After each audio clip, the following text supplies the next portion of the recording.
ఇటు గొప్ప అవకాశం ఇచ్చిన దేవాతి దేవునికి స్తుతులు స్తోత్రం చెల్లించుకుంటున్నానండి.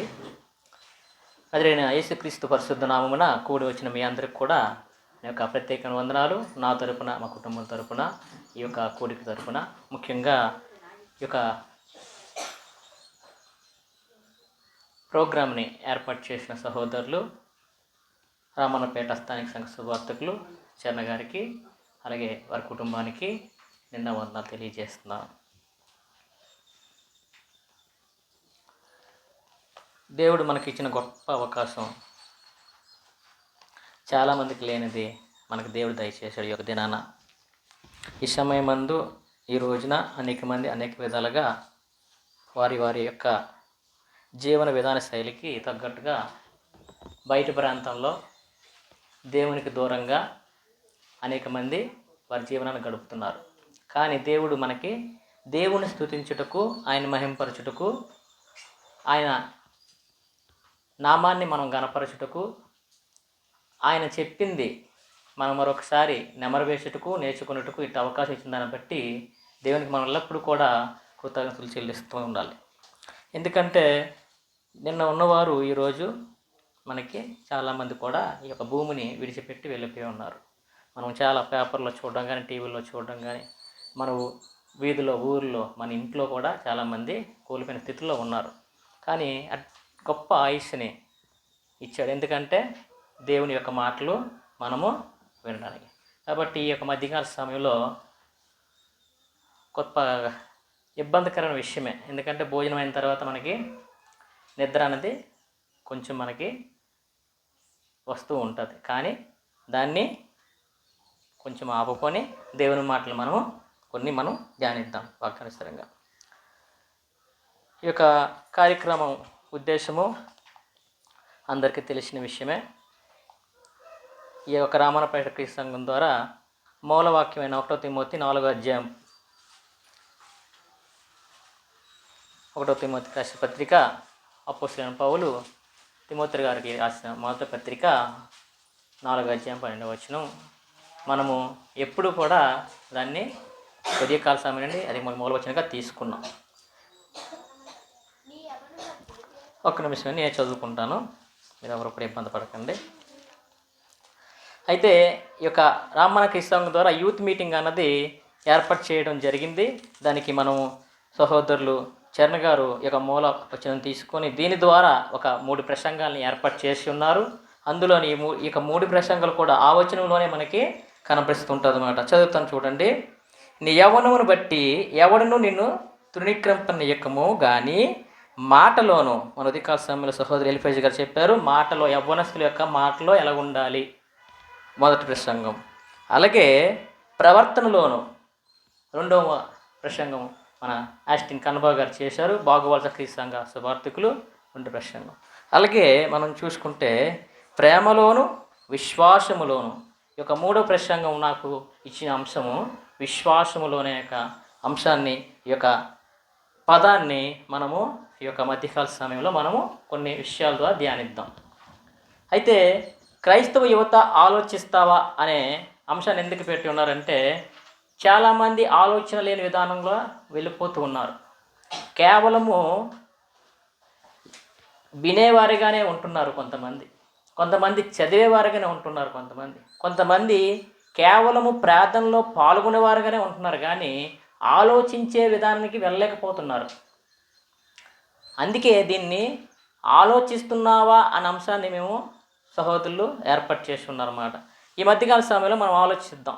ఉదయకాల సమయంలో మనం కొన్ని విషయాలు ఆలోచించారు కాబట్టి వాటిని బట్టి మన యొక్క జీవితంలో ఏ విధంగా మార్చుకొని దేవునికి దగ్గరగా ఉండాలి, యవనస్తులైన వారు, అలాగే ఎవరైతే మిగతా వారు ఉన్నారో కదా వారందరూ కూడా చక్కగా దాన్ని మనము కేవలం యవనస్తులకు మాత్రమే కాదు, కేవలం ఈ యొక్క భాగము యవనస్తుల మీద పెట్టాం కానీ చాలామంది వచ్చి ఉన్నారు కాబట్టి వాళ్ళకి కూడా మాకు కూడా జీవితానికి ఉపయోగపడే మాటలే మనము ఈ యొక్క మధ్యకాల సమయంలో మనం చూద్దాం. అయితే ఎవరు మాదిరి అంటే, దేవుడు మనందరికీ మాదిరి అన్నమాట. సమస్త సృష్టికి దేవుడు మాదిరి. ఈ సమస్త సృష్టిని సృష్టించిన దేవుడు మనకు మాదిరి మాట కదండి. ఏ విషయంలోనైనా, ప్రతి విషయంలోనూ కూడా ఆయన దేవాదేవుడు మనందరికి కూడా మాదిరి. మరి ఇంక ఎవరు మాదిరి అంటే నజరేయుడైన యేసుక్రీస్తు ప్రభువారు మనందరికీ మాదిరి.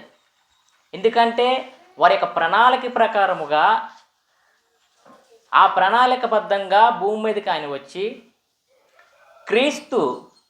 యేసుక్రీస్తు ప్రభువారు ఈ భూమి మీదకి వచ్చి సమస్త మానవ పాపము నిమిత్తమై ఆయన ప్రాణాన్ని అప్పగించాడన్నమాట. అంటే ఆ యొక్క ప్రణాళిక దేవుడి యొక్క తండ్రి యొక్క మాటని నెవజారకుండా ఆ ప్రణాళిక ఏదైతే ఉందో దాన్ని కొట్టివేయకుండా చాలా చక్కగా ఆయన మనకి మాదిరిని చూపించాడు అన్నమాట. అదేవిధంగా ఎవరు మాదిరి అంటే ఎవరైతే దేవుడు నమ్ముకొని ఆయన నామాన్ని ఒప్పుకొని ఎవరైతే బాప్తిసం తీసుకొని ఆ యొక్క క్రైస్తవ జీవితాన్ని ఎవరైతే ఉన్నారో వారిని నడిపిస్తున్న దేవుడు పరిశుద్ధాత్మ దేవుడు ఉన్నారు కదా, ఆయన మనకు మాదిరి. మనం ఎప్పుడైతే పాపంలోకి వెళ్ళిపోతున్నప్పుడు ఆయన గద్దిస్తుంటాడు వాక్యం చేత, ఆయన మనకై మాదిరి మాట.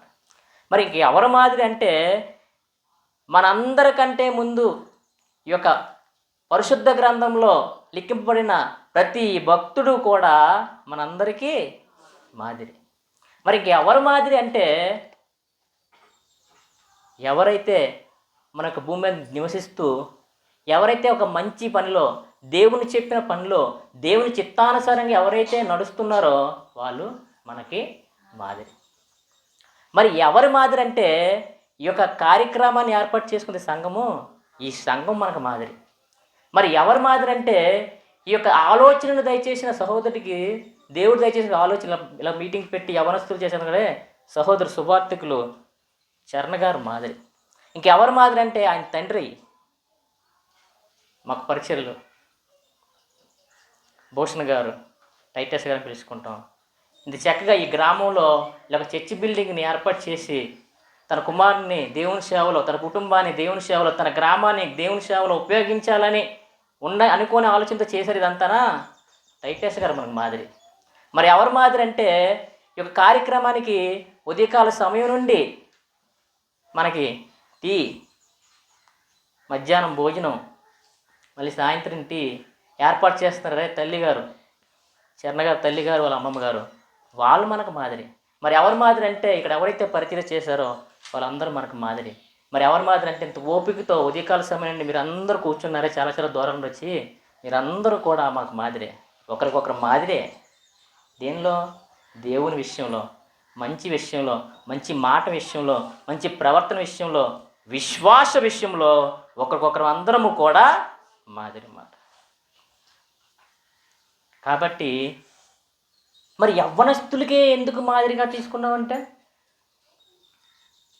మొట్టమొదటిగా దేవుడు సృష్టించిన ఆదాము చిన్న బిడ్డగా పుట్టాడా? ఎప్పుడు పుట్టాడు? ఎప్పుడు తయారు చేశాడు దేవుడు? యవ్వన స్థితిలో తయారు చేశాడు. మొట్టమొదటిగా దేవుడు తయారు చేసిన మానవుడు యవ్వనస్తుడు. మొట్టమొదటిగా దేవుడు తయారు చేసిన మానవుడు యవ్వనస్తుడు మాట. కాబట్టి యవ్వనస్తులకి దేవుడు ఎంత ప్రాముఖ్యత ఇచ్చాడో అక్కడి నుండి మనకి తెలుస్తుంది అన్నమాట. ఆ ప్రాముఖ్యతని మనము గ్రహించి దేవుడు ఏ విధంగా చెప్పాడో దాన్ని గ్రహించి నడుచుకున్న వారిని మనము కొన్ని వ్యక్తుల్ని మనం చూద్దాం.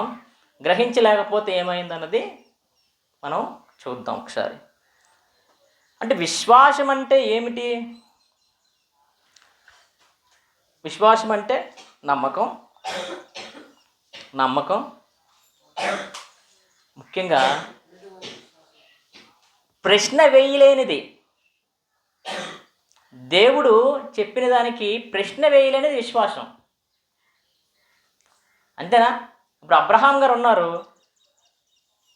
నువ్వు నీ ఊరు విడిచి, నీ కుటుంబాన్ని విడిచి, నీ దేశాన్ని విడిచి రా అన్నారు అంతే. అబ్రహాం గారు ఏదైనా అన్నమాట అక్కడ వినపడిందా? అక్కడ మనకేమైనా బైబిల్లో కనపడిందా? ఎవరైనా చెప్పడం మనం విన్నామా? వినలే. Questioning, no questioning. విశ్వాసం అంటే ప్రశ్న లేనిది, పూర్తిగా వారిని నమ్మడం అంతే. విశ్వాసం అంటే అది. దేవుడంటే ఎవరు, దేవుడంటే ఎవరు అని క్వశ్చన్ ఒకటి వచ్చింది అనుకోండి, దాన్ని మనము వెంటాడి వేటాడి తెలుసుకొని దేవుడు అంటే ఇది అని తెలుసుకున్న తర్వాత, దేవుడు అంటే ఇది అని తెలిసిన తర్వాత మరి దేవుడు అంటే ఇది కాదు కదా అని క్వశ్చన్ వచ్చింది అనుకోండి, అంతే కదా. దేవుడు అంటే తెలుసుకున్నావు, పూర్తిగా అవగాహన కల్పించారు బైబిల్ ద్వారా. కానీ దేవుడు అంటే ఇంకా ఇలా కదా అలా కదా ఇది కదా అని మళ్ళీ నీకు క్వశ్చన్ రైజ్ అయితే విశ్వాసము లేనట్లే కదా. అందుకే విశ్వాసంలో మాదిరి ఎలా ఉండాలంటే దేవుడు ఏంటి, ఎవరు, ఎలా అనేది మనం తెలుసుకోవాలి. యవ్వన స్థితిలో మనం ఉన్నప్పుడు చక్కగా జ్ఞానాన్ని మనం పెంపొందించుకోవాలి.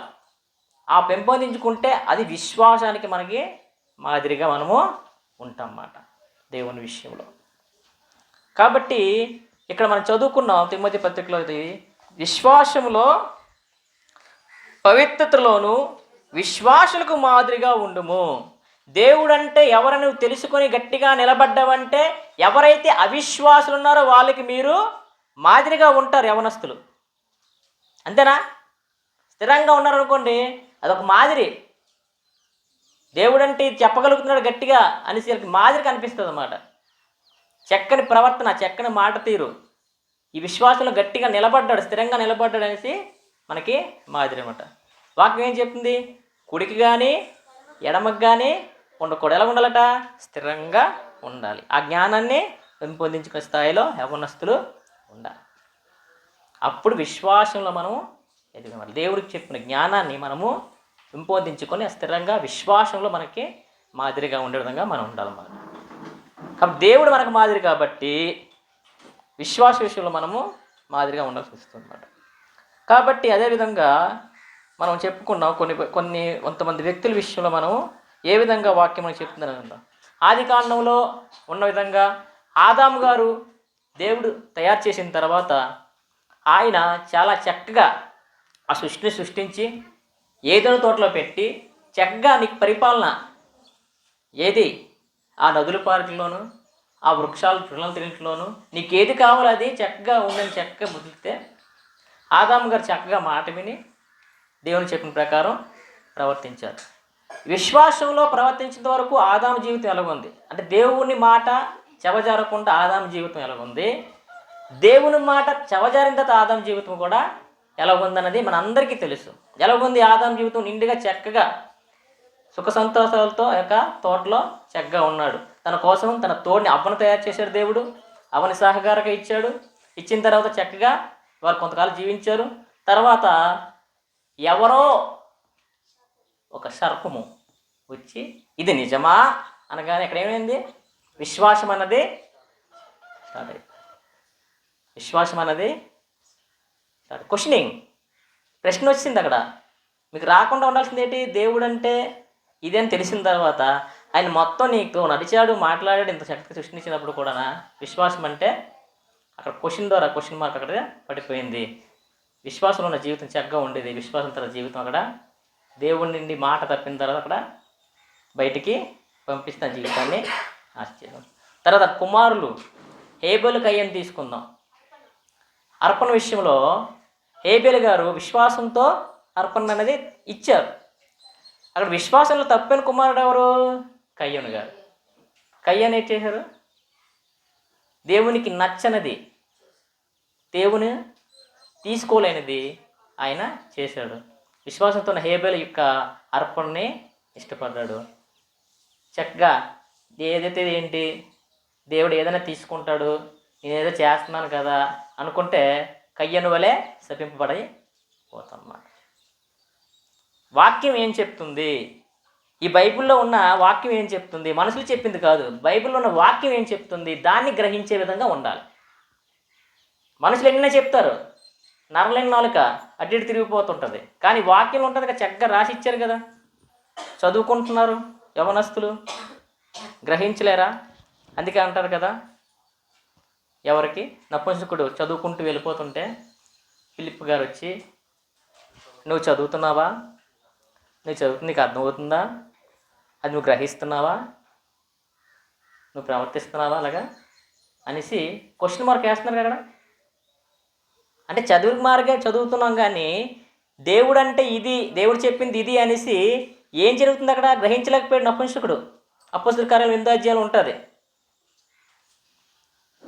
అప్పుడు తను చెబుతాడు మాట, ఇది ఎవరైతే పాపక్షమాపణ నిమిత్తమే యేసుక్రీస్తు నామమున ఎవరైతే పాపక్షమాపణ నిమిత్తమే బాప్తిజం తీసుకుంటారో, ఆయన నామాన్ని నోటితో ఒప్పుకుంటారో ఆ ఒప్పుకోల నిమిత్తమే అక్కడ బాప్తిజం తీసుకోవాలని అనగానే అప్పుడు అంటాడు నపుంసకుడు, ఇదిగో నీళ్ళు. గ్రహించాడు, చెప్పింది చదివాడు, చెప్పింది విన్నాడు, వాక్యం ఎలాగే ఉంది, ఇది నేను చదివింది అతను చెప్తున్నాడు కాబట్టి వాక్యం ఎలాగ ఉంది కాబట్టి ఇదిగో నీళ్ళు, నీకు నాకు బాప్తిజం ఇవ్వడానికి ఏమైనా ఆటంకము ఉన్నదా? ఈ యొక్క మధ్యకాల సమయంలో ఒక యవ్వనస్తుల ఆలోచించండి, పెద్దవాళ్ళు ఆలోచించండి, ఇటువంటి ఆటంకమైన ఏదైనా మీ మనసులో ఉందా? బైబిల్లో లేనిది మీ మనస్సులో ఏదైనా ఆటంకపరమైన ఫలానా వ్యక్తిలా చెప్పారు, ఫలానా వ్యక్తి మెసేజ్లో నేను విన్నాను, ప్రసంగాలు విన్నాను, లేకపోతే మేము మాట్లాడుకుని ఇలా విన్నాను, కానీ అది బైబిల్లో ఉందా లేదా అనేది ఎవరు గ్రహించుకోవాలా? ఎవరు చదవాలి? చదివి అది దేవుడు చెప్పాడు లేదా? బైబిల్లో చెప్పింది దేవుడు చెప్పింది, ఇతను చెప్పింది కేవలం మానవ మాత్రం. కాబట్టి బైబిల్లో ఉందా లేదా అనేది గ్రహించి మనము దాన్ని చూసుకొని, నపుంసకుడు ఎలాగైతే అన్నాడో, ఇంతవరకు నేను చదువుతున్నాను కానీ గ్రహించలేకపోయాను, ఇంతవరకు దాన్ని నేను తీసుకోలేకపోయాను, కానీ ఇప్పుడు దీన్ని గ్రహించాను, నువ్వు చెప్పింది విన్నాను కాబట్టి బైబిల్ వాక్యం ఎలాగో ఉంది కాబట్టి ఇగో నీళ్ళు, విశ్వాసంలోకి నేను విశ్వసిస్తున్నాను దేవుణ్ణి, బాప్తిసం ఇచ్చానేసి అక్కడ చెప్పడం జరిగింది. అదేవిధంగా హెబ్రీ పత్రిక 11వ అధ్యాయంలో మనం చూసుకుంటే చాలా విశ్వాస వీరులు అక్కడ ఉంటారు. 11వ అధ్యాయం 1వ వచనం చూసుకుంటే, నేను చదువుతానమ్మా, చూడండి. 11వ అధ్యాయము 1వ వచనము చదువుతున్నగా మీరు గమనించి వస్తే కూర్చున్నాము. విశ్వాసం అనేది నిరీక్షింపబడి వాటి యొక్క నిజస్వరూపమును అదృశ్యమైనవి ఉన్నవంటుకు రుజువై ఉన్నది.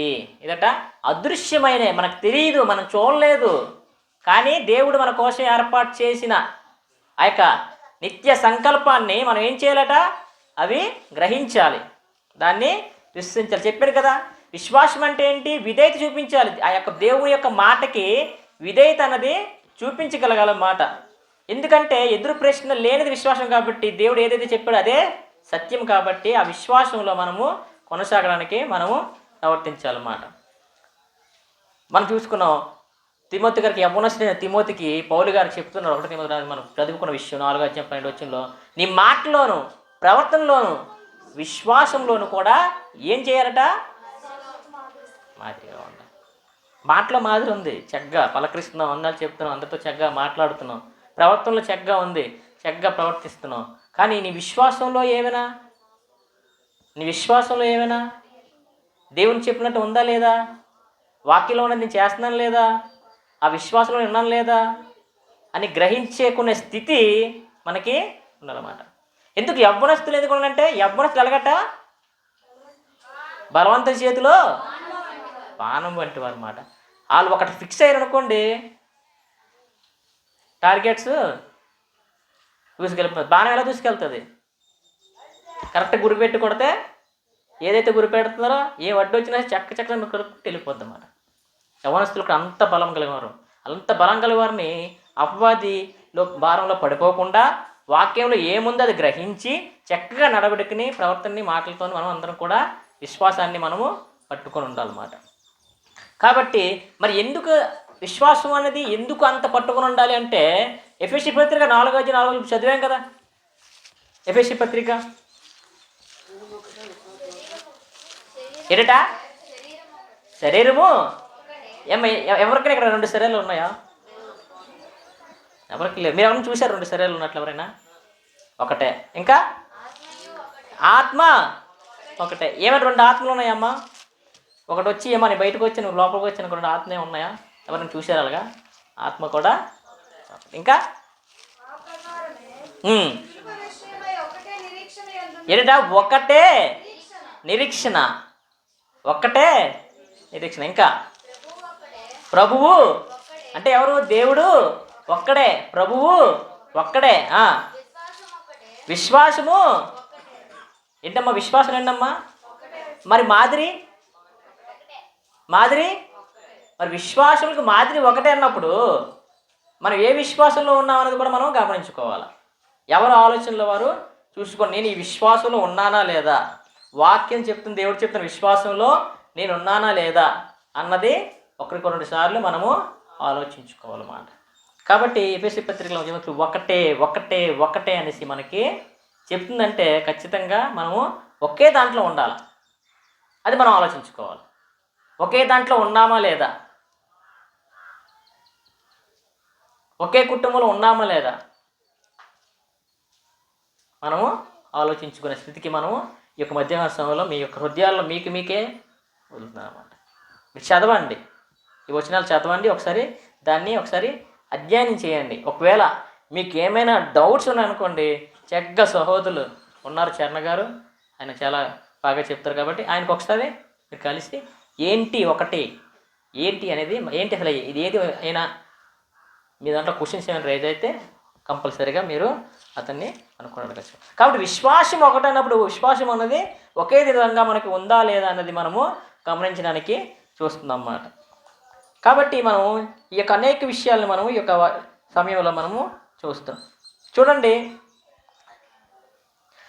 విశ్వాసంలో ఆదర్శం ఉందా లేదా, మనకి ఆదర్శమైన విశ్వాసం ఉందా లేదా అన్నది మనకి గ్రహించాలి. అది ఆదర్శం ఎలాగవుద్దంటే అది ఒకటే ఉన్నప్పుడు ఆదర్శం అన్నది ఉండనమాట. మన ఆరాధన ఒకటే ఉందా లేదా అన్నది గ్రహించాలి. ఆరాధన కార్యక్రమాలు ఒకే విధంగా జరుగుతున్నా లేదా గమనించాలి.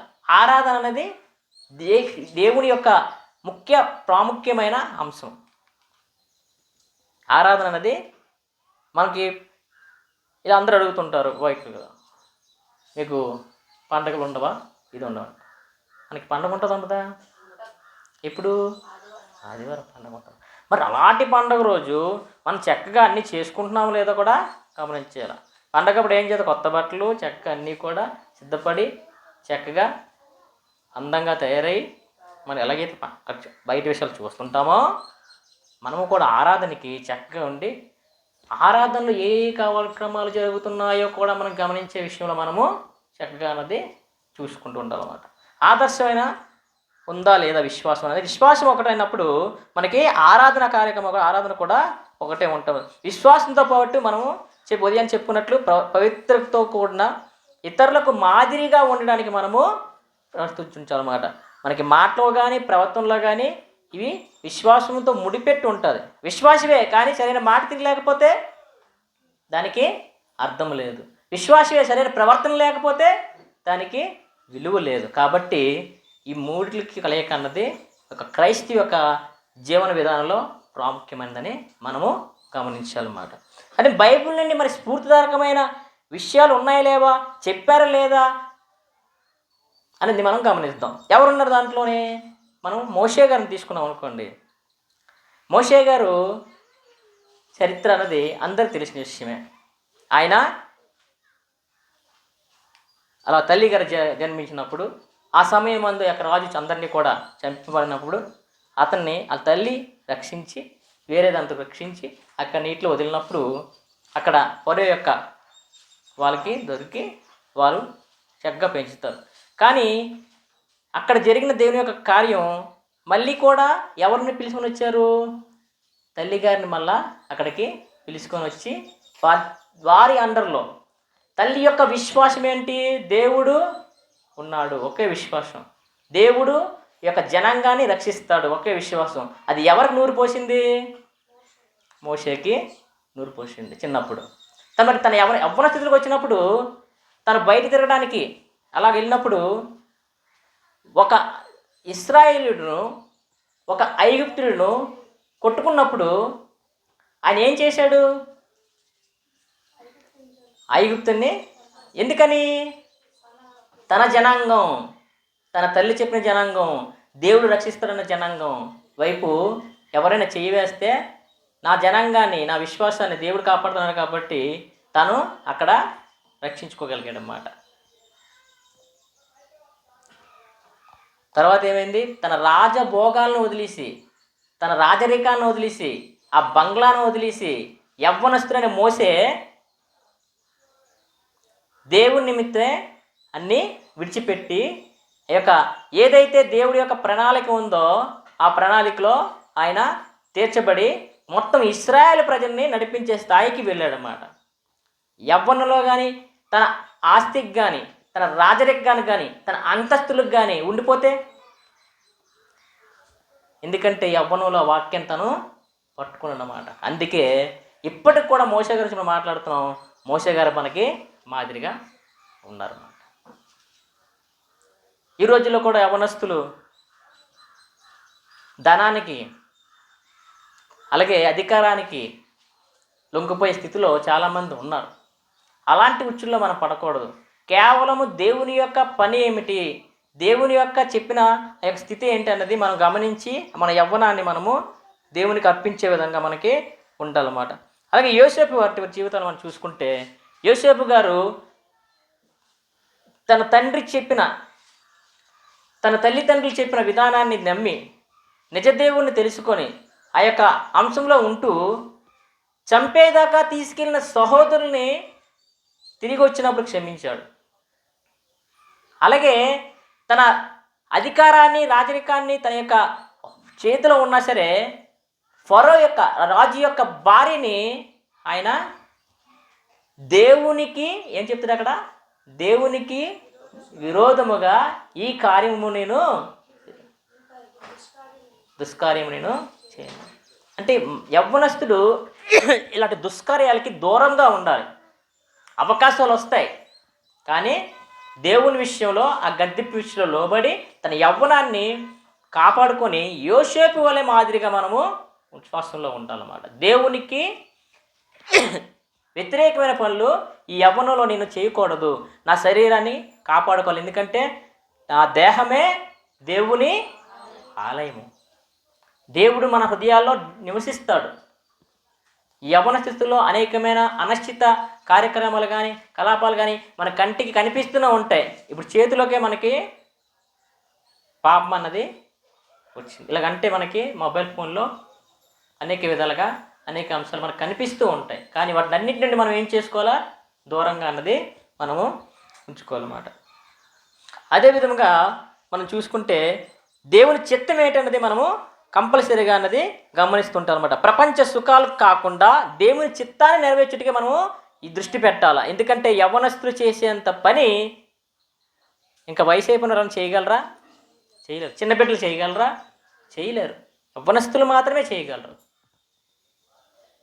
యవ్వన వయసు ఉన్నప్పుడు మాత్రమే దేవుని యొక్క కాడిని పట్టుకొని మోసుకొని వెళ్ళే యొక్క స్థాయికి మనము ఎందుకు వెళ్ళాలన్నమాట. ఎందుకంటే దేవుడు చెప్తున్నాడు కదా, నా కాడి సులువైనది కాబట్టి భారం లేనిది కాబట్టి నువ్వేం చేయాలంటే యవ్వనంలోనే నీకు దేవుని యొక్క కాడిని ఎత్తుకొని మనము వెళ్ళాలన్నమాట. ఆ విశ్వాసాన్ని కాపాడుకుంటూ ఆ విశ్వాస యాత్రని సాగిస్తూ దేవుని యొక్క చిత్తాన్ని ఆ సువార్తని మనము ప్రకటించే వారంగా ఉండాలి.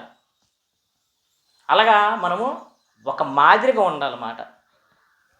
మన ఆలోచనలు మనం శుద్ధి చేసుకుంటూ ఉండాలి. యవ్వన స్థితిలో ఆలోచనలు మన విశ్వాసం తప్పుపోకుండా దేవుని విషయంలో కానీ మనకి ఆ దేవుని చెప్పిన చిత్తమైన ప్రవర్తనకి అది వ్యతిరేకంగా కానీ మనం వెళ్లకుండా మన యొక్క ప్రతిదీ కూడా మనం శుద్ధి చేసుకుంటూ శుభ్రపరచుకుంటూ ఆ యవ్వన స్థితిని మన విశ్వాసాన్ని మనము కాపాడుకునే విధంగా మనము ఉండాలన్నమాట. యవ్వన విశ్వాసం అనేది నేటి కాలంలో మనకి బలహీన పడుతూనే ఉంది.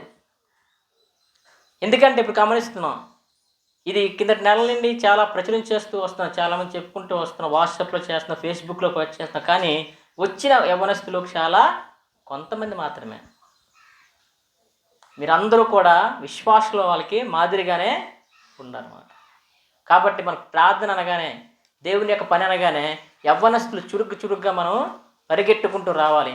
అప్పుడు ఆశీర్వాదాలు అనేవి దేవుడు కలుగు చేస్తాడన్నమాట. దేవునికి ఇష్టానుసారంగా చేసిన వారికి ఏ లోటు కూడా ఉండకుండా ఆయన ఇస్తాడనేసి మనకి ఫిలిప్పీ పత్రికలో మనకి రాయబడి ఉన్నదని మనం గమనిస్తున్నాం. కాబట్టి మన విశ్వాసం మాదిరి యవ్వనస్తులు మనకి జీవించి ఇతరులకు స్ఫూర్తిగా ఉండాలనేసి మన యొక్క మధ్యకాల సేవలో మనం చూస్తామన్నమాట. విశ్వాసంలో మాదిరి యవ్వనస్తులు మనకి ఫెయిత్ఫుల్ యంగ్ పీపుల్స్ చాలా ఇప్పుడు అమెరికాలోని చాలామంది కూడా అనేక విధాలుగా అనేక కల్చర్లకి వారు వెళ్ళిపోతారు. అదేవిధంగా ప్రతి కంట్రీస్లో కూడా ప్రతి దేశంలో కూడా గన్ కల్చర్ అనేసి డ్రగ్ కల్చర్ అనేసి అలాగే అనేకమైన వ్యర్థమైన వాటి గురించి గేమింగ్స్ అనేసి ఇవన్నిటికి కూడా వారు పాడైపోతున్నారు అన్నమాట. అలాంటి వాటిని మనం రక్షించబడాలంటే దేవుని యందు విశ్వాసంతో మనం ముందుకి వెళ్ళవలసిన అవసరం ఎంతైనా ఉందనేసి మనం గమనిస్తూ ఉన్నారు. కాబట్టి మనం గమనించాలి, యేసుక్రీస్తు అందరికీ ప్రభు అని అన్నారు, కానీ యవ్వనస్తులకి ప్రాముఖ్యంగా ఆయన ఎందుకు అంత ప్రాముఖ్యత ఇచ్చాడంటే ఆయన కూడా యవ్వన దశ అందే అనేకమైన కార్యములు అన్నవి చేసుకున్నారు అన్నమాట. యవ్వన దశ అందే ఆయన ప్రాణాన్ని మనకి అర్పించి ఉన్నారు అన్నమాట. ఈరోజు ఆలోచించండి, వింటున్న మీరందరూ కూడా యవ్వన దశలో మీరు దేవునికి లోబడుతున్నారు లేదా, దేవుని యొక్క చిత్తాన్ని మీరు గ్రహిస్తున్నారు లేదా, దేవుని యొక్క పనిని మనం గ్రహిస్తున్నాం లేదా అన్నది ఈ యొక్క మధ్యకాల సమయంలో మనం దేవుని యొక్క చిత్తాన్ని ఆయన నెరవేర్చాడు ఈ భూమి మీద. యేసుక్రీస్తు అందరికీ ప్రభు అనేసి మనకి, ఎందుకంటే యవ్వనస్తులు పరిచర్య ఘనమైనదిగా ఉంటుంది. ఒక మోషే గారు యవ్వనస్తులు కానీ, యోసేపు గారు కానీ, ప్రజలు యేసుక్రీస్తు ప్రభు అన్న గురించి కానీ వాళ్ళు ఘనమైన పరిచర్య అనేది చేశారు. బట్ విశ్వాసం, దేవుని యొక్క విశ్వాసం కాపాడుకుని వారు, ఎందుకంటే అందుకే అంటారు కదా, నీ యవ్వనమును బట్టి ఎవ్వడును 1 తిమోతి 4 ఎవరితో నింపుకోకూడదు. ఎవ్వరూ కూడా యవ్వనాన్ని అంత చక్కగా కాపాడుకుంటుంటారన్నమాట. దేవుని విషయంలో కాపాడుకుంటూ విశ్వాసానికి మనము మాదిరి నమ్మకమైన దేవుని విషయంలో యవ్వన వీటిలో ప్రభుకి ఎంతో ఉపయోగకరంగా ఉండగలరు. దేవుని అద్భుతంగా సేవ పరిచర్యలు చేయగల శక్తి యవ్వనస్తుల్లో ఉంది. అది వాక్యాలు ఏమున్నది అన్నది చక్కగా గమనించే విధంగా మనము ఉండాలన్నమాట. పదే పదే పౌలు గారు చెప్తుంటారు తిమోతి గారికి కానీ, తీతు గారికి కానీ, కొత్త నిబంధనలో కొన్ని పత్రికలు చక్కగా అవి రాయబడిన ఉంటాయి. అవన్నీ కూడా మనము చదివి దాన్ని గ్రహించి ముందుకన్నది వెళ్తుండాలన్నమాట. ఘనంగా వాడబడాలంటే దేవుని యొక్క పనిని మనము చేసుకోవాలి.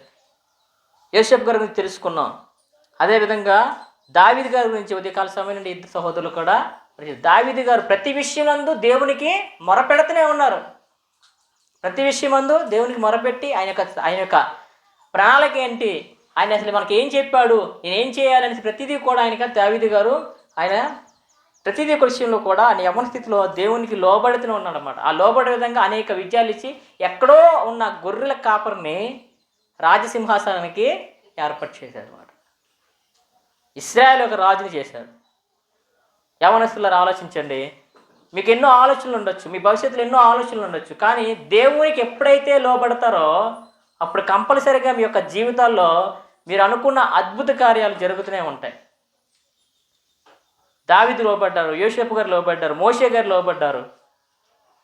కాబట్టి యవ్వనాన్ని దేవునికి అర్పిస్తే దేవుడు చక్కటి జీవితాన్ని మనకి ఇస్తాడనేసి మనం చూస్తాము. అలాగే మొదటి రాజు సౌలు రాజు కూడా యవ్వనంలోనే ఆజానుబాహుడు ఎలా ఉన్నారట, అతని భుజాల కిందకు ఉన్నారట. సౌలు గారు యవ్వనస్తులుగా తీసుకున్నారు. ఆయన కూడా చాలా విషయంలో కూడా. అలాగే సొలొమోను గారు ఈ భూమి మీద అంటే జ్ఞానము మరొకసారి ఎవరికి ఇవ్వరని చెప్పాడు దేవుడు. ఆయన యవ్వన స్థితిలో ఉన్నప్పుడే నీకేం కావాలి అని దేవుడు అడిగినప్పుడు సొలొమోను గారు ఏం కోరుకున్నారు? జ్ఞానం కోరుకున్నారు. అప్పుడు యవ్వనస్తులు జ్ఞానం అనుభవమైన జ్ఞానం కోరుకోవాలి, దేవుని వాక్యం ఉంది జ్ఞానం కోరుకోవాలి. ఆయన జ్ఞానాన్ని మనం పెంపొందించుకొని ముందుకు నడిపించే కనుక మనం సొలొమోను గారు లాగా కోరుకోవడానికి ప్రతి యవ్వనస్తులు కూడా ఉంచుకోవాలన్నమాట. కాబట్టి యవ్వనస్తుడైన యెషయా దేవునికి యథార్థమైన ఆరాధన ఏంటి, దేవునికి యథార్థమైన ఆరాధన ఏంటి అని యెషయా గారు మనకి 2 దినవృత్తాంతాలు 34:1-2 అక్కడ చెప్తున్నారు చూడండి. ఆయన దేవునికి యథార్థమైన ఆరాధన ద్వారా యూదావారిని పునర్నిర్మించాడట. అంటే చెల్లా చెదరైపోయింది ఆరాధన. దేవుడు చెప్పిన విధంగా చెయ్యట్లే, దేవుని చెప్పినట్లుగా స్తుతించట్లే, దేవుని చెప్పినట్టు మహింపరచట్లే, ధర్మశాస్త్రంలో ఉన్నట్లు చేయట్లే. ఈ రోజుల్లో కూడా గమనించండి, బైబిల్లో ఉన్నట్లుగా ఆరాధన చేస్తున్నారా లేదా? యవనస్తులైన మనం ఒక్కసారి ఆలోచించుకుంటా. యెషయా ఎలాగైతే పునర్నిర్మాణం చేశాడో అదేవిధంగా ఒకవేళ దేవునికి వ్యతిరేకమైన పనుల్లో ఆరాధనలో పాల్గొంటున్నామా లేదా, వాక్యానుసారంగా ఉన్నామా లేదా, వాక్యానుసరమైన జీవితం గడుపుతున్నామా లేదా, వాక్యానుసరమైన వాటిలో పాల్గొంటున్నామా లేదా అన్నది ఒక్కసారి ఈ మధ్యకాల సమయంలో ఆలోచించుకోవాలి. పునర్నిర్మాణం చేసుకోవాలి మనం. అలాంటి వదులుకోవాలి. పునర్నిర్మాణం ఏంటి? ఏవైతే దేవుడు చెప్పలేదో వాటిని విడిచిపెట్టి ఏదైతే దేవుడు చెప్పాడో వాటిని చేయడానికి సిద్ధపడాలి. మనకు మనం బిల్డప్ చేసుకోవాలి. వాటిని మనం ఒకదానికొకటి అమర్చుకోవాలన్నమాట. ఇది కరెక్ట్, ఇది దేవుడు చెప్పాడు. యథార్థమైన ఆరాధన మనకి అక్కడ కనిపిస్తుంది. మరి ఈ యొక్క క్రైస్తవ జీవితంలో కూడా యథార్థమైనది చేస్తున్నామా లేదనేది మనం చేసుకుంటాం. ఒకసారి గమనించాలన్నమాట. యవ్వనస్తుడే ఇర్మియా ప్రపంచ దేశాలకు దేవుడి ప్రవచనాలు చెప్పాడు. యవ్వనస్తులైన మనం కూడా క్రైస్తవ యొక్క జీవితంలో సువార్త అన్నది మనము కూడా ప్రచురించేవారుగా ఉండాలి. ఆ విశ్వాసాన్ని మనము ప్రచురించేవారుగా ఉండాలన్నమాట. 2 దినవృత్తాంతం 34:8, 35 అధ్యాయం 18, 19 వచనాలు కూడా ఘనముగా ఆదరించబడే ఉండాలి అనమాట. ఘనముగా అన్నది మనది యవ్వన జీవితం అనేది ఘనముగా అన్నది చూసుకుంటుంది. ఇంతమంది సాహసాలతో దేవుడి యొక్క జీవితాన్ని ఎలాగైతే దాన్ని ప్రచురించాలని చూస్తున్నారో మన యొక్క యవ్వన స్థితిలో ఉన్న మనందరూ కూడా వాళ్ళు కూడా ఏం చేయాలి, దేవుని యొక్క స్థితిని కలుగుతుంది. ఆలయాన్ని పూర్తిగా ఏం చేశారట, సర్వనాశనం చేశారు. నానా విధాలుగా చేసినప్పుడు దాన్ని పునర్నిర్మించారు ఆరాధన చేసుకున్నట్టు. ఈ యొక్క రోజుల్లో కూడా మన యొక్క ఆరాధనని మనము పునర్నిర్మించుకోవాలి. ఒకవేళ దేవునికి వ్యతిరేకమైన ఏమైనా చేస్తున్నామా, దేవునికి చెప్పలేదు ఏం చేస్తున్నాం అన్నది గమనిస్తూ మనం ముందుకి అనమాట. కాబట్టి ప్రతిదీ కూడా దేవుని యొక్క విషయాల్లో మనము చూసుకుంటామన్నమాట. అక్కడ ఇర్మియా గ్రంథంలో ఇర్మియా బాలుడు వాళ్ళని రాయబడి ఉంటుంది. కానీ ఇంగ్లీష్ బైబిల్లో చూడండి యూత్. ఇర్మియా అంటే యవ్వనస్తుడు, బాలుడు కాదు, యవ్వనస్తుడు. యవ్వన స్థితిలో ఆయన ప్రవచన వాక్యాలు అనేవి చేశారని మనకి గమనిస్తుంది అన్నమాట. కాబట్టి మరి అదేవిధంగా తిమోతికి, కొత్త నిబంధనలో తిమోతి గారికి కూడా యవ్వనస్తుడు తిమోతి తప్పిపోయిన అనేకులను సువార్త ప్రకటించుటకు దేవుడు యవ్వనస్తుడైన తిమోతికి పైగా లేపాడు. ఆయన పౌలు గారు చాలా చక్కగా నడిపించారు. ఆయన తల్లి కానీ అవ్వ కానీ చక్కగా నడిపించారు. ఆ యవ్వన స్థితిలో ఒక సంఘాన్ని నడిపించడానికి ఆయన ఒక యవ్వన స్థితిలో నిలబడ్డాడన్నమాట. కాబట్టి ఈ యొక్క వయసులో ఉన్న ఈ యవ్వనలో ఉన్న ప్రతి వ్యక్తి కూడా దేవుని విషయంలో అడ్డ విధంగా నిలబడడానికి, ఆ విశ్వాసాన్ని పెంపొందించుకోవడానికి, కాపాడడానికి మనం ప్రయత్నిస్తూనే ఉండాలన్నమాట. కాబట్టి యవ్వన స్థితి అనేది గొప్ప దేవుడిచ్చిన గొప్ప వరం మనకి. కాబట్టి దాన్ని ఎల్లప్పుడూ కూడా మనము దేవుని పని కోసమే దాని యొక్క శక్తిని మనం కాపాడాలనేసి. అంతేకాకుండా దేవుడు అనేక మంది యవ్వన స్త్రీలు కూడా దేవుడు వాడుకున్నాడు బైబిల్. కాబట్టి యవ్వనం అంటే ఇరువురికి ఒకటే, పురుషులకైనా స్త్రీలకైనా యవ్వనం అన్నది, ఆ స్థితి అన్నది అందరికీ ఒకటే. ఆ యవ్వన స్థితిని దేవుని యందు లోకసువార్త రాసి ఉంటుంది 1:26-30 దేవుడు అనేక మంది యవ్వన స్థితిని కూడా అలవాడుకొని చిత్తనిచ్చుకు యవ్వన స్థితిలోని మరియా గారిని వాడుకున్నారు. కొత్త నిబంధనలో యవ్వన స్థితిలో సరాసరి దేవుడు ఈ భూమి మీద రావడానికి యవ్వన స్థితి అయిన ఆ మరియని దేవుడు ఉపయోగించుకున్నాడు. కాబట్టి యవ్వన స్త్రీలు కూడా దేవుడు చక్కగా వాడుకునే స్థితి ఉందన్నమాట. మీరందరూ కూడా చక్కగా నిలబడితే మీరు దేవుడి మీద ఆధారపడితే దేవుడు ఆటోమేటిక్గా మీరు అందరినీ కూడా నడిపించే ఆయనకి సాయశక్తులు కూడా ఆయనకి ఉన్నాయని, ముఖ్యంగా ఆయన చిత్తాన్ని మనము గ్రహించి ముందుకు నడిచే విధంగా ఉండాలనేసి మనం చూస్తామన్నమాట. కాబట్టి అక్కడ కొత్త నిబంధనలు చాలామంది యవ్వనస్తులు ఉన్నా కానీ ఒక యవ్వనస్తుని మాత్రం మనం చెప్పుకుంటూ ఉన్నాం, ఆయనే తిమోతి గారు అన్నమాట. కాబట్టి నా ప్రియ స్నేహితులారా, మీరందరూ కూడా ఒకసారి ఆలోచించండి, ఏది కరెక్టు, వాక్యం చెప్తుంది కరెక్టా, లేకపోతే అనేకమైన విశ్వాసాలు ఉన్నాయి, ఆ విశ్వాసాలు ఒకటా, దేవుని వాక్యం రాసిన విశ్వాసం ఒకటా అన్నది కంపల్సరిగా అన్నది గ్రహించే వారిగా ఉండాలి. అది మనము ఆలోచించే విధంగా ఉండాలన్నమాట. కాబట్టి ఈ యొక్క మధ్యకాల సమయంలో 1-2 సార్లు మన జీవితాలు ఇవన్నీ కూడా మనం గమనిస్తూనే ఉండాలి. ఎఫెసీ పత్రిక రాసిన విధంగా ఒక్క శ్వాసము ఒక్కటే అనేసి మనము గ్రహించి ముందుకైనది కొనసాగుకుంటూ. కాబట్టి మన రక్షకుని యేసుక్రీస్తు నామములో ప్రకటింపబడిన ఈ ప్రకటన కూడా మీరు సర్వ సృష్టికి వెళ్ళి ఏం చేయాలా, ప్రకటించాలి. అలా ప్రకటించాలంటే మనం ఏం చేయాలా, విశ్వాసంలో ఒకటి ఉండాలన్నమాట. ఒకరు విశ్వాసంలో ఒకటిగా ఉండలేకపోయినా అనుకోండి, విశ్వాసము వేరేగా ఉన్నవారు వెళ్ళి ప్రకటించినప్పుడు వాళ్ళు వింటారు, విశ్వాసం ఒకటే అని మనం వెళ్ళి ప్రకటించినప్పుడు వాళ్ళు ఏమవుతారు, అక్కడ కన్ఫ్యూజన్ అనేది అయిపోతారు అన్నమాట. అవుతారా అవరా? విశ్వాసం ఒకటే అన్నప్పుడు మనం సువార్త ప్రకటించే వెళ్తున్నప్పుడు అంతకంటే ముందు వచ్చి విశ్వాసము అనేక విధాలుగా ఉందని ప్రకటించారు అనుకోండి, మనం విశ్వాసం ఒకటే అని ప్రకటించామనుకోండి, ఎలా ఉంటుంది అక్కడ కన్ఫ్యూజన్ అనేది ఏర్పడుతుంది అన్నమాట. కాబట్టి విశ్వాసంలో ఒకే విధంగా ఉండడానికి మనం అందరము కూడా ప్రయత్నం అనేది చేయాలి. అది వాక్యానుసారమైన విశ్వాసంలో ఉన్నామా లేదా అనేది మనము గమనించాలన్నమాట. కాబట్టి అలా ఎట్టి విధంగా ఉండాలంటే మనకి అనేక విధాలుగా మనకి వాక్యం అన్నది ఎల్లప్పుడూ కూడా బోధిస్తూనే ఉందనేసి మనము గమనిస్తుండాలన్నమాట. అలా ఉండాలంటే మనం ఏం చేయాలా? విశ్వాసం పెంపొందించుకోవాలంటే మార్క్స్ వార్త 11:24 వచ్చిన ప్రకారం నమ్మాలి. ఏం చేయాలా? నమ్మాలి. అదేవిధంగా యోహాను సువార్త 6:28 అది క్రియరూపంగా మనం చూపించాలి. నమ్మాలి, ఆ విని దాన్ని నమ్మాలి, ఆ నమ్మిన దాన్ని మనం క్రియరూపంగా చూపించాలి. క్రియరూపంగా అంటే ఏంటి? ప్రతి విషయంలో మనము ఆ విశ్వాసంలో పని చెయ్యాల, పాల్గొనాలా. అదేవిధంగా మనము ఏవైతే దేవునికి వ్యతిరేకమైన ఉన్నాయో హెబ్రీ పత్రిక 12:2 రాసిన ప్రకారం విడిచిపెట్టాలా.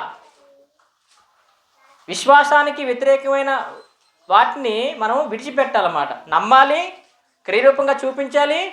క్రియరూపంగా చూపించాలంటే ఇంతకుముందు ఏదైతే పాస్థితిలో పాస్థితిని మనము విడిచిపెట్టాలి. అదేవిధంగా యోహాను సువార్త 1:8 ఆయన నామాన్ని మనము ఎల్లప్పుడూ కూడా ప్రచురణ చేస్తూ ఉండాలన్నమాట.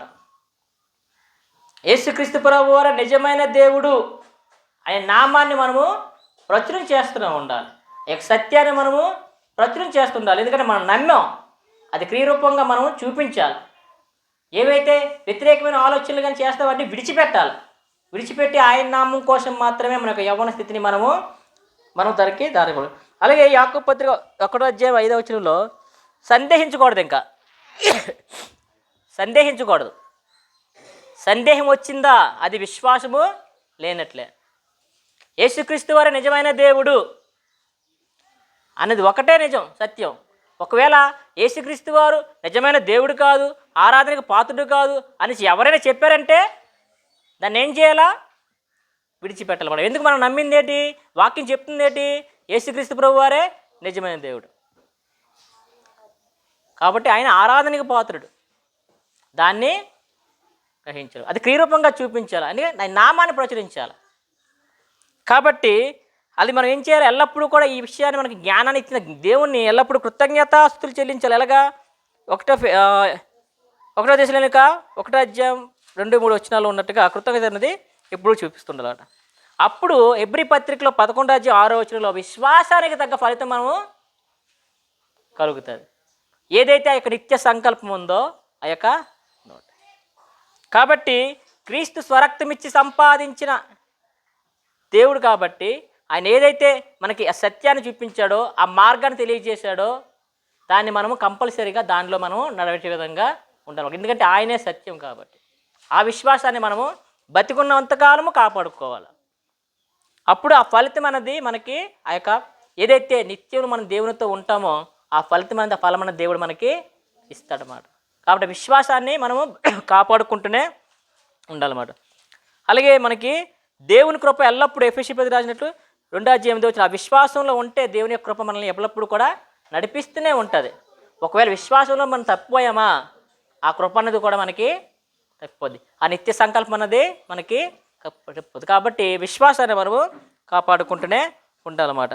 అలాగే మనం దేవుని ఇప్పిన అనేకమైన వాటిని కూడా మనం సహిస్తూనే ఉండాలి. వాళ్ళు అనొచ్చు, అనేక విధాలుగా మనల్ని ఇబ్బంది పెట్టచ్చు, కానీ విశ్వాసంలో మనము మాదిరిగానే నిలబడడానికి మన యొక్క జీవితాల్లో ప్రయత్నిస్తున్నాం. కాబట్టి వాక్యాన్ని చదవండి, గ్రహించండి. అది ఏవైనా తెలియని వాటిని తెలిసిన వారితో పంచుకొని, ఇక్కడున్న సువార్తకులతో వాళ్ళతో పంచుకొని దాన్ని జ్ఞానం పెంపొందించుకొని ఇదే సత్యము అని గ్రహించి మన విశ్వాసాన్ని మనం బ్రతుకున్నంత కాలము, ఆయన రాకడ వచ్చినంత కాలం మన విశ్వాసాన్ని కాపాడుకుంటూ ఇతరులకు మనము మాదిరిగా ఉండాలని కోరుకుంటూ మీ అందరికీ ధన్యవాదాలు తెలియజేస్తున్నాను.